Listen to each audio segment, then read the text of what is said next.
Sampurasun Barai Cakra. Sebelum dongengnya dimulai, jangan lupa subscribe, tekan tombol lonceng, terus ditunggu juga nih like dan komennya.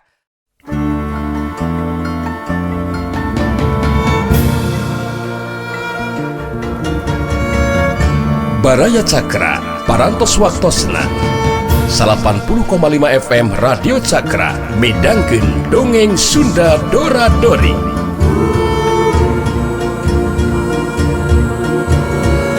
Simkuring sapara kanca ngahaturkeun wilujeng ngadangukeun.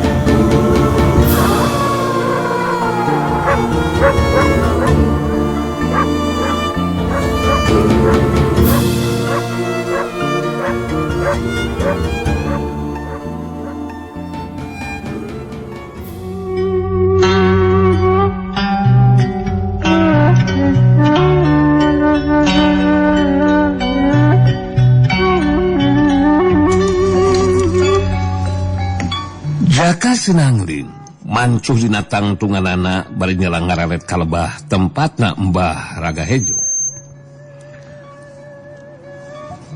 Ku sararetan ge Jaka Sinangling geus bisa nebak eta jago kolote mibanda tahapan Acen pangarti dina tahapan anu pinunjul.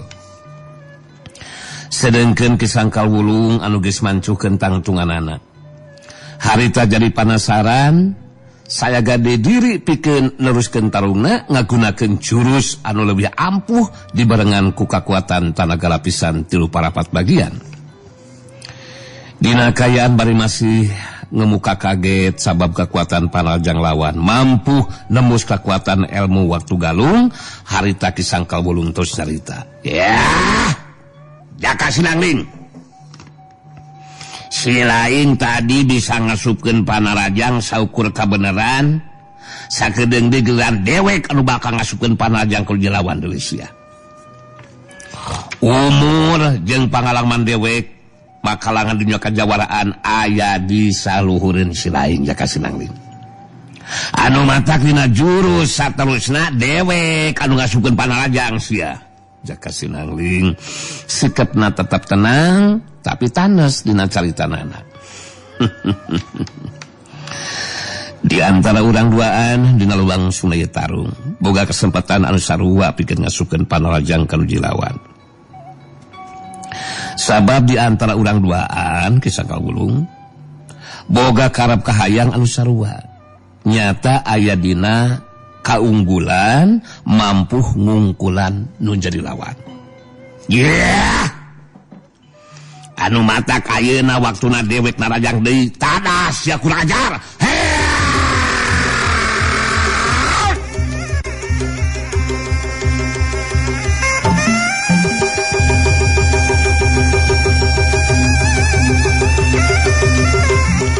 Jorelat sulung Kisangkal Wulung maju di narajang.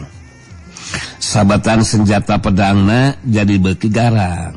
Tapi jurus pedang kalabang ireng nu digunakeun ku Kisangkal Wulung lain wae bisa diimbangan ku Jaka Sinangling. Tapi Jaka Sinangling ge geus bisa nebak kana setiap parobahan tata gerak jeung arah sasaran panarajang nu jadi lawan.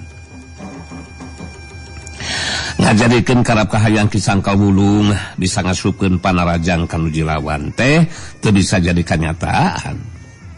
Sabab setiap sabetan senjata pedangna anu robah-robah sasaran panarajangna teu weleh bisa dibendung ditakis ku senjata iket anu jadi lawan.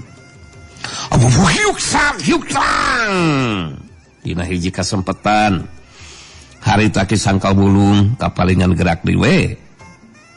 Gese waktu sababaraha detik ti sanggeusna nakis pedang lawan harita Jaka Sinangling ngasupkeun tajonganana kana kekempong lawan. Sakyuk dekeus disusul ku panarajang leungeun kenca anu ngahantem kana dada. Sakyuk dekeus aing jadah kabelangan deui aing. Aduh, Kisangkal Wulung ngageruk kaget bari nahan ka nyeri. Terus ngabangkieu menuras sababaraha ka tukang. Tapi gancang ngajaga kaseimbangan badana. Bangkiung daligeg daligdeug raneg Kisangka Wulung terus mancuhkeun tangtunganana. Bari ngaturing hapanapasna sarta merhatikeun nuju lawan, harita Kisangka Wulung ngomong dina jero hatena. Anjir, kurang ajar, goblok ieu. Aing geus kabeunangan di we ku panajang si Jaka Sinangling. Aduh. Ilmu silat digunakeun ku si Jaka Sinangling memang hebat. Kabuktian jurus pedang kalabang ireng digunakeun ku aing. Lain wae bisa diimbangan atawa diimbangan, tapi tata gerak jeung parobahan arah sasaran Panarajang nyata bisa ditebak ku si Jaka Sinangling. Aduh. Kekuatan ilmu waktu galung ge bisa ditembus ku kekuatan Panarajangna. Ningali kana kanyataan seperti kieu mah aing kudu sagar diri ya bikin ngagunakeun kekuatan ilmu mantra tangkara. Sidana ku mantra langkara mah aing bakal bebenangan ya. Aduh. Dina naruskeun tarungna harita Kisangka Wulung saya gadiri deui bikin ngagunakeun kekuatan ilmu mantra langkara nu diharapkeun bakal mangaruhan kana tata gerak nu jadi lawan dina waktuna rek ngasupkeun Panarajangna. Kisangka Wulung netep seukeut ka nuju lawan terus nyarita. Jaka Sinangling, tarung masih kena langsung deui sia. Dewek masih kena mampu neruskeun ieu tarung. Sarta dewek sanggup pikeun ngarubuhkeun nu jadi lawan. Si lain ulah rek coba-coba ngejar sia. Tinggalkeun ieu pansametan Jaka Sinangling. Kuring moal rek ngejar tinggalkeun lawan Kisangka Wulung. Sabab kuring geus nekadkeun dina hate. Mun tapikeun ka dina seunna kuring kasoran eleh jajaten, taya bayana keur kuring mah. Sabab eta mangrupa bagian tina lumakuna ieu tarung anu kena lumangsung. Yeah! Kalah kumaha oge dewek nu bakal unggul si Jaka Sinangling. Tadah ku si lain kekuatan ilmu mantra langkara.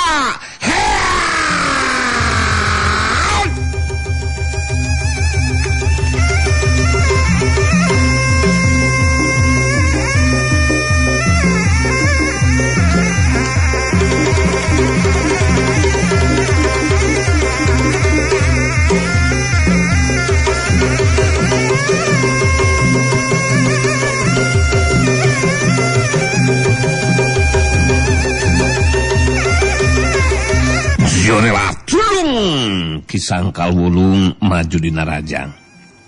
Bari ngagero nyebutkeun kekuatan ilmu mantra langkara. Tapi tata gerak jeung arah sasaran Panarajang lawan geus bisa katebak ku Jaka Sinangling. Yuk terang.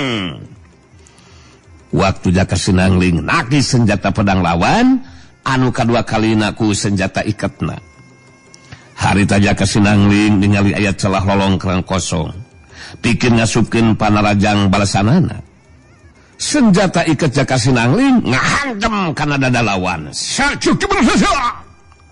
Sedengkeun leungeun anu kenca nyodok kana beuteung lawan.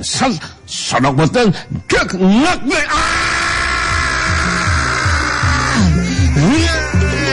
Jalain pulang deui ayeuna alah gap aing.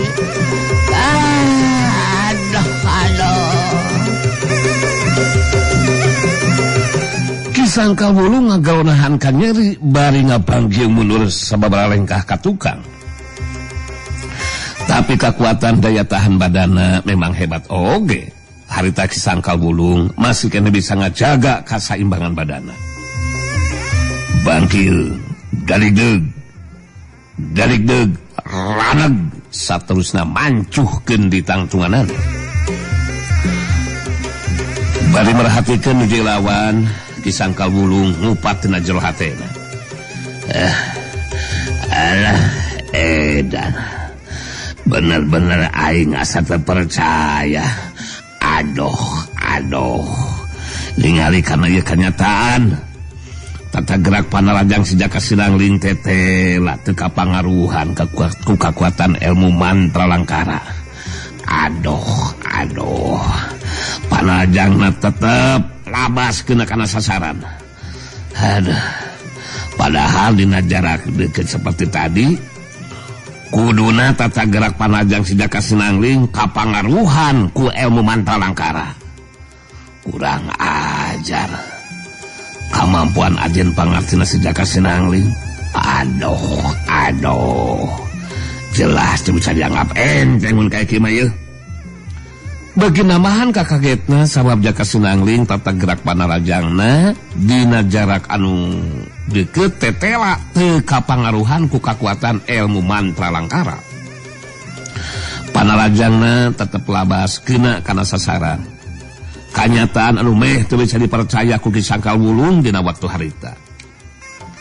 Mbah Raga Hejo anu merhatikeun kana lumangsungna tarung. Jadi kagetun oge ningali kemampuan ajen pangartina Jaka Sinangling. Tarung geus lumangsung sababaraha jurus tapi Ki Sangkal Wulung anu terus kabeunangan ku Panarajang nu jadi lawan. Mbah Raga Hejo harita terus ngomong sorangan. Waduh. Si Jaka Sinangling tetela kemampuan ilmu silat cukup hebat. Ningali kana kanyata seperti kieu mah aing kudu tatang-tatang mun kieu mah yeuh.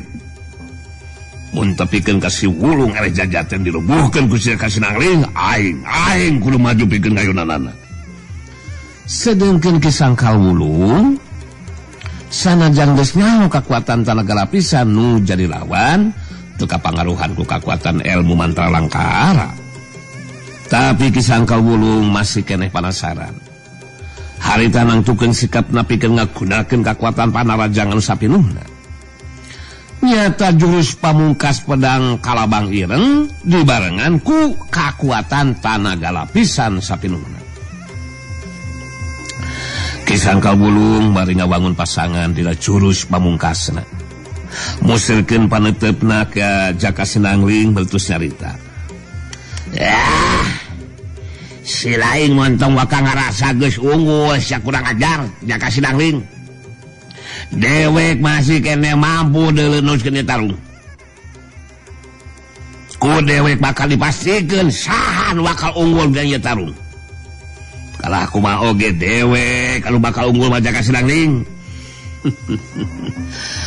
Tong loba ngomong ah. Mun karep andika memang kitu taya bayana Ki Sangkal Wulung. Kuring geus saga diri pikeun ngayunan Panarajang nu dilawan. Sok katrukeun sagala rupa pangabisa. Kaluarkeun sagala ilmu nu dipiboga. Jaka Sinangling bisa ngarti. Nu dilawan teh bakal ngagunakeun jurus pamungkasna dibarengan ku kakuatan tanaga lapisan sapinuhna. Jaka Sinangling saga diri pikeun ngagunakeun kakuatan tanaga lapisan sapinuhna. Ki Sangkal Wulung majuna Rajang bari ngagero. Kada sia Jaka Sinangling kurang ajang.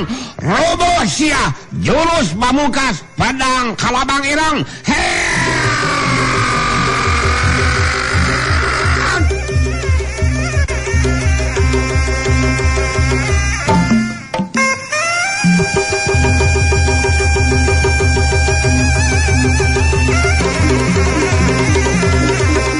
Jorelat cung Ki Sangkal Wulung majuna Rajang.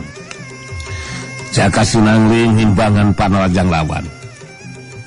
Dua kali sabatan pedang lawan ditakis ku senjata iketna. Terang. Waktu rekna Rajang anu katelu kalina Jaka Sinangling geus teu mere kasempatan deui kanuju lawan. Harita ngagajreng ka beulah katuhun badan lawan. Bari suku katuhuna najong kana suku katuh lawan. Suku berdas. Ngajadikeun pedangna leupas tina sekelanana. Meh bareng jeung lagragna pedang kana taneuh. Harita senjata iket Jaka Sinangling ngahantem kana dada lawan. Suku berdas. Disusul kelengen kencan ngahantem ka kemplong lawan. Suku berdas. Ya dah aing roboh moal kaya gede. Disangkal Bulung ngagerunahan ka nyeri. Bari ngajengkang oleh abka tukang. Geus teu bisa ngajaga deui kasaimbangan badana. Jengkang koleab kebut rubuh ngabebengkang.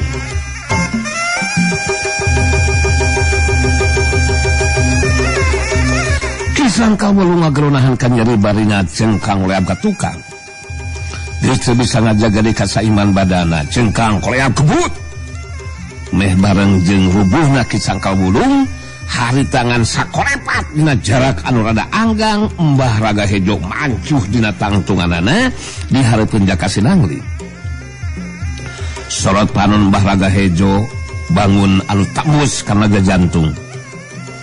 Harita terus nyarita najan direunteut-reunteut ngomongna tapi bisa kaharti jelas ku Jaka Sinangling. Kemampuan ilmu silat maneh memang hebat Jaka Sinangling. Si Wulung adi dewek geus dilubuhkeun ku maneh. Anu matak ayeuna waktuna maneh kudu tarung ngayunan dewek si Raga Hejo sia. Tindakan dilakukeun ku maneh sacara teu langsung mangrupa tangkrangan ke dewek Jaka Sinangling.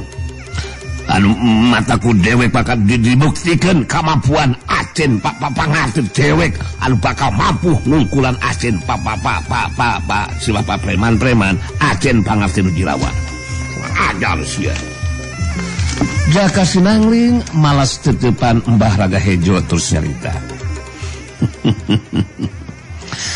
Andika sakuluna mah ngarti Mbah Raga Hejo.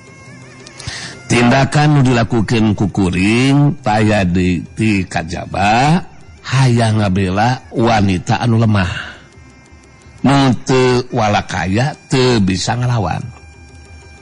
Abi jelas tindakan dilakukan ku Kisangkal Wulung mangrupa tindakan anu teu pantes dilakukan ku Joga Kolot anu keukeuh rek maksakeun karap jeung kahayangna ka non alina. Maneh kudu ngarti Jaka Sinangling. Si Wulung ngalakukeun tindakan lantaran ngalaksanakeun paparentah ti dewek anu katarik perhatian ku si Non. Anu jelas tindakan maneh sarua jeung masalah jeung dewek anu matak maneh kudu narima kana akibatna sia. Mun sikap Mbah Raga Hejo saperti kitu mah mangka kuring ge tang tuwe bakal narima sagarupa akibat anu bakal karandapan kuring dina waktu ayeuna. Mbah Raga Hejo Jaka Sinangling naneskeun dirina bakal narima sagarupa akibat anu bakal tumiba ka dirina. Mbah Raga Hejo harita langsung ngagunakeun kakuatan ilmu pejah ludira anu marangan kana kakuatan panarajang jarak jauhna. Curug katuhunan ditunjukkeun ka lebah Jaka Sinangling. Getaran kekuatan jarak jauh muru kana tangtungan badan lawan. Hush. Jaka Sinangling nimpangan kekuatan panarajang jarak jauh anu jai lawan. Harita mindahkeun senjata ikatna dicakal ku leungeun kencana. Saterusna ngagerakeun leungeun katuhuna. Getaran kekuatan anu kaluar tina leungeun katuhuna mapa getaran kekuatan nu jadi lawan. Hush, warus, berdagas. Bantrokan dua getaran kekuatan nimbulkeun sora anu beledag. Mbah Raga Hejo kerung rada kageteun oge sabab nu jadi lawan mampu nimbangan getaran kekuatan panarajang jarak jauhna. Mbah Raga Hejo panasaran nyilangkeun sapasang leungeunna di hareupeun dadana. Saterusna sapasang leungeunna digerakkeun. Wush. Dua getaran kekuatan muru deui kana tangtungan badan Jaka Sinangling. Gancang Jaka Sinangling ngelapkeun heula senjata ikatna kana cangkeng belah kencana. Saterusna sapasang leungeunna ngalakukeun gerakan di tempat. Geus kitu sapasang leungeunna didorongkeun ka hareup. Wush. dua getaran kekuatan anu kaluar tina sapasang leungeunna mapak dua getaran kekuatan nu jadi lawan.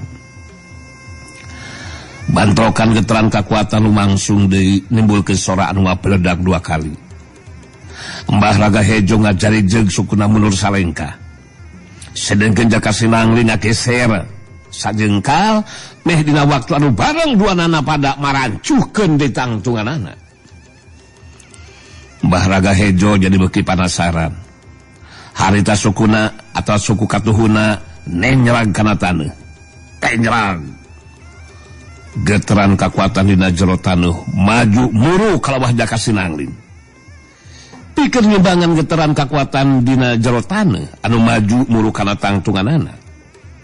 Harita Jaka Sinangling brak deku terus ngantalkeun dampaleun katuhuna. Musirkeun kekuatan tenaga lapisan sapinuhna kana dampaleun katuhuna anu diantalkeun kana taneuh. Kaluar getaran kekuatan dina jero taneuh anu kaluar tina dampaleun katuh Jaka Sinangling. Dua getaran kekuatan dina jero taneuh harita bantrok ngajadikeun di tengah-tengah di antara dua tangtungan badan anu keur tarung harita dina jero taneuh aya dua getaran kekuatan bantrok. Bledag gas kadenge sora anu ngabledag saterusna taneuh ngangkat ka luhur terus paburisat mancaura. Mbah Raga Hejo kerung bari ngahulang. Kanyataan anu meh teu bisa dipercaya ku dirina. Sabab anu jadi lawan teh mampu ngimbangan kekuatan ilmu pejah ludira anu marengan kana kekuatan panarajang jarak jauhna. Mbah Raga Hejo bisa ngarti nu jadi lawan mampu ngimbangan kekuatan ilmu pejah ludira anu marengan kana kekuatan panarajang jarak jauhna. Harita Mbah Raga Hejo nangtukeun sikapna pikeun ngalakukeun tarung dina jarak deukeut bari ngagunakeun kekuatan ilmu sirna Kalingga. Ku cara kitu bakal loba kasempetan pikeun dirina nibankeun kekuatan panarajang secara langsung kana anggota badan nu jadi lawan.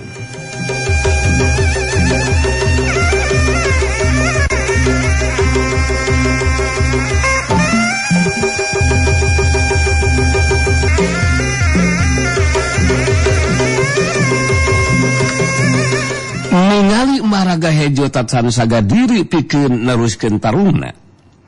Harita Jaka Sinangling mere pandangan kanu dilawan harita tos carita. Mbah Raga Hejo cekuring mah ieu tarung leuwih hade teu kudu diteruskeun lah. Sabab kuring ngarti dinaan masalah awewe mah Mbah bakal bisa menangkeun anu bisa garupana tibatan ti non alina. Henteu saukur tukuh ka non alina. Anu kaharti ku kuring mah nu dilakukeun ku Mbah Raga Hejo lantaran dumasar kana pangaruh nafsu demi harga diri. Anu mata kuring anu memang teu boga tekad hayang nandasa ka sasama jadi boga pamikiran. Kuring teu ngarasa kaberatan mun kudu ngaku kana kaunggulan nu dilawan. Ngantang tuwe non alina mah geus teu kudu make hayang dibawa sagarupa. Kitu ari cekuring mah Mbah Raga Hejo. Mbah Raga Hejo muraleng beuki kahudang we amarahna. Harita terus nyarita.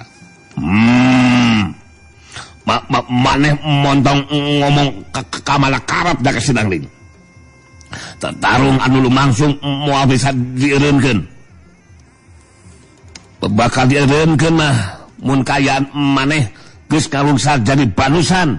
Hartina maneh bisana binasa ku dewek. Tadas ya.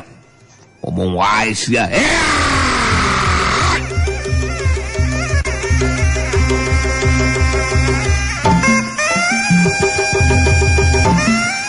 Mbah Raga Hejo ngajoerat majuna raja ngagunakeun kekuatan ilmu pejah ludira anu bakal digabungkeun jeung kekuatan ilmu sirna Kalingga. ningali anu jilawan narajang tengah gunakan senjata. Harita Jaka Sinangling ge tengah gunakan deui senjata iketna. Harita iketna dipake deui saterusna ngimbangan datangna Panarajang nu jilawan. Jaka Sinangling ngabendung Panarajang lawan. Sauhyuk geus. Bantrokan kekuatan tenaga lapisan. Ngaliwatan dengan masing-masing lumangsung. Balukar tina bantrokan dua nana pada ngadalideg mundur ka tukang. Tapi Jaka Sinangling langsung ngagentak loncat terus ngalakukeun Panarajang balesan gajreng hiuk plos. Tapi sameme Panarajangna keuna kana sasaran, harita cirim Mbah Raga Hejo ngilos leungit. Jaka Sinangling kagetkeun lantaran leungiteun nuju lawan. Dina kayaan cirimna anu teu katingali, harita Mbah Raga Hejo dibankeun Panarajangna ti beulah katuhun badan lawan. Panarajangna ngahantem kana cariham katu lawan. Jaka Sinangling ngagero kaget bari nahankeun nyeri terus ngadalideg mundur sabarengkah ka tukang. Mbah Raga Hejo nembungkeun jerimna bari ngumbar ka sukahatena. Maneh geus bisa nyingkahan datangna Panarajang dilawan sia Jaka Sinangling. Kakatuan Panarajang dewek anu nganung kekuatan ilmu pajah ludira jeung kekuatan ilmu sirna Kalingga moal mampu didimbangan ku maneh Jaka Sinangling. Sakumaha nu karanaban ku maneh geus teu bisa ngabendung jeung nyingkahan Panarajang nu dilawan. Bari merhatikeun nu dilawan, Jaka Sinangling ngomong dina jero hatena. Aduh. Kekuatan ilmu sirna Kalingga anu digunakeun ku Mbah Raga Hejo memang teu gampang pikeun diimbanganana. Satiap lawan ngalakukeun Panarajang, jirimna ngiles leungit teuing ka mana. Saterusna dina kayaan tingali jirimna manehna nibadkeun Panarajang. Teu matak aneh. Mun aing bisa kabeunangan ku Panarajangna. Rada bingung oge ya. Kudu ngagunakeun cara kumaha ge sangkan teu kabeunangan deui ku Panarajang nu dilawan. Jaka Sinangling jadi ngarahu dina jero hatena sabab harita oge